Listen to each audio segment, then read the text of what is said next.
Assalamualaikum warahmatullahi wabarakatuh.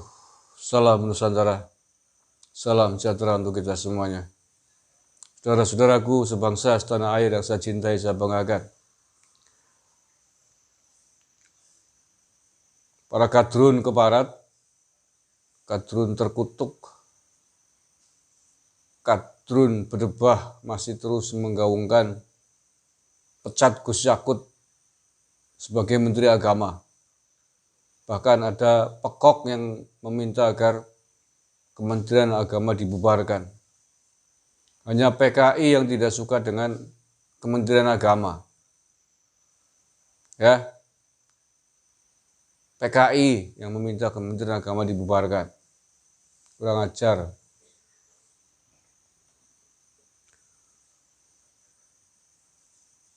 Saya sepakat dengan statement Gus Yakut. Tidak hanya konteks sejarah bahwa dulu Kementerian Agama dibuat sebagai hadiah bagi NU atas keberhasilannya mendamaikan para elemen, para pihak ketika itu yang berkonflik tentang dasar negara. Selesai oleh tokoh-tokoh NU dengan sila pertama, Pancasila, ketuhanan yang Maha Esa. Membuang unsur syariat Islam di dalamnya karena berpotensi memecah belah. Itu sejarah itu. Dan kalau hari ini pun kemudian Kementerian Agama dihadiahkan oleh negara, oleh pemerintah kepada NU, saya juga sepakat, apa salahnya? Layak kok. Layak NU mendapatkan hadiah itu karena peran dan jasa besarnya kepada bangsa dan negara kita ini. Tanpa NU, barangkali kita hari ini masih dijajah. Iya, tanpa NU membuat resolusi jihad 22 Oktober 1945, barangkali detik ini kita belum merdeka. Bisa jadi. Sejarah mengatakan bahwa yang melawan sekutu di Surabaya ketika mendarat di sana ketika itu adalah pasukan santri-santri, warga masyarakat, warga Nahdliyin yang dipimpin, dikomandoi oleh Hadratus Syekh Hasyim Asy'ari dengan resolusi jihad NU yang dideklarasikan atas kesepakatan seluruh Kiai NU se-Jawa dan Madura ketika itu. Setelah Presiden Soekarno sowan kepada Mbah Hasyim, bingung atas kedatangan sekutu. Negara saja bingung karena belum punya tentara. Tentara baru lahir, belum punya pasukan. Yang menghadapi tentara sekutu ketika itu siapa? Mbah Hasyim Asy'ari dan seluruh Kiai NU se-Jawa Madura rapat bertemu, kemudian membuat keputusan besar yang disebut dengan resolusi jihad Nahdlatul Ulama 22 Oktober 1945. Naskahnya masih ada.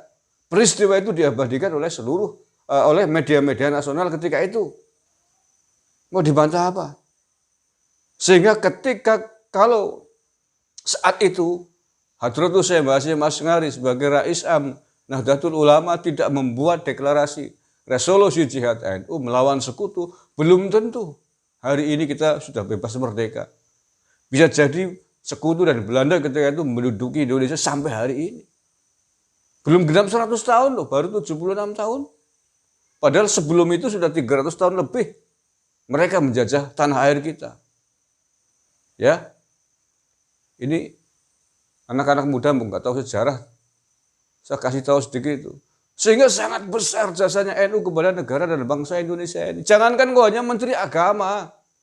Kalau saya presiden, seandainya saya presiden Indonesia hari ini, tidak hanya Menteri Agama yang saya kasihkan kepada NU, tapi Kapolri saya akan cari jenderal yang memang punya basis Nahdliyin. Panglima TNI akan saya cari jenderal yang punya basis Nahdliyin. Mengapa?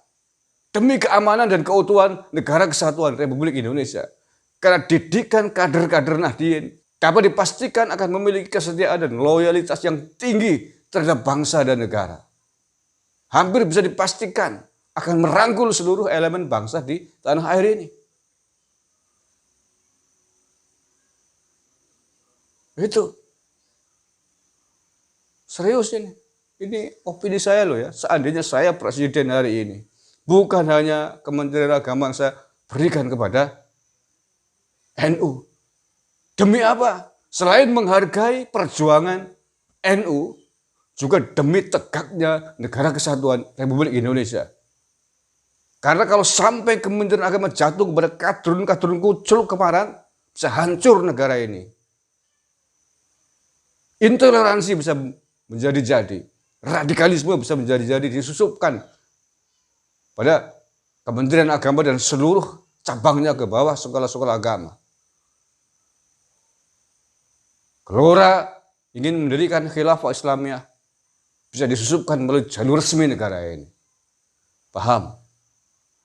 Sekali lagi, seandainya saya presiden, bukan hanya Kementerian Agama yang saya berikan kepada NU, Kapolri akan saya cari Kapolri yang punya basis NU, Panglima TNI juga, Menteri Dalam Negeri juga, agar tidak ada kadrun-kadrun kepala yang bisa menyusup ke lini-lini penting di negara ini. Kayak gitu kan saya kok repot. Kalian yang dengang-dung, jasamu apa terhadap bangsa dan negara?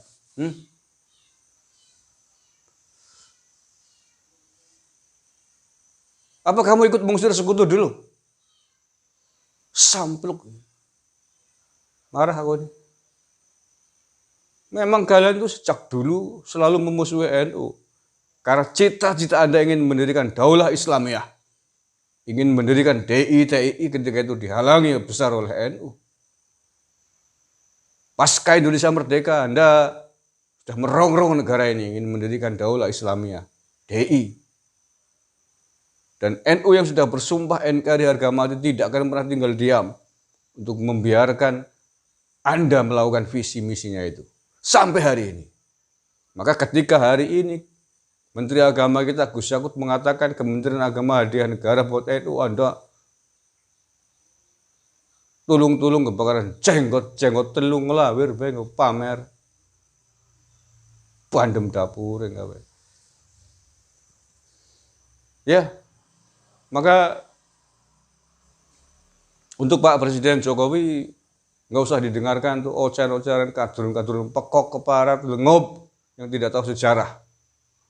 Biarkan mereka montang-manting ngalor ngidul nyungsang jembalik. Macam-macam seluruh kader NU di tanah air ini, dari Sabang sampai Merauke siap menghajar Anda. Jangankan Anda, kalian. NU sudah punya pengalaman tidak hanya melawan musuh-musuh dalam negeri DI, TII, PKI. Pasukan sekutu kita hadapi. Darah ideologis, resolusi jihad NU sampai hari ini masih mengalir deras kepada seluruh kader-kader Nahdien di seluruh Indonesia. Kita tidak hanya mengenal darah biologis, tapi juga ada darah ideologis yang dititiskan melalui barokahnya para pendiri, para masyayikh NU melalui kaderisasi yang dilaksanakan dari dulu sampai hari ini. Jadi tidak usah gentar Pak Jokowi dan Gus Yakut. Seluruh kader NU, 7 juta panser berada di belakang Anda untuk menjaga keutuhan negara kesatuan Republik Indonesia ini. Siapapun yang ingin merongrong NKRI, ingin merusak Nusantara ini, Nusantara yang indah, Nusantara yang terdiri dari banyak perbedaan, Bhinneka Tunggal Ika, maka akan berhadapan dengan satria-satria Nusantara dari Sabang sampai Merauke. Terima kasih. Assalamualaikum warahmatullahi wabarakatuh. NKRI harga mati.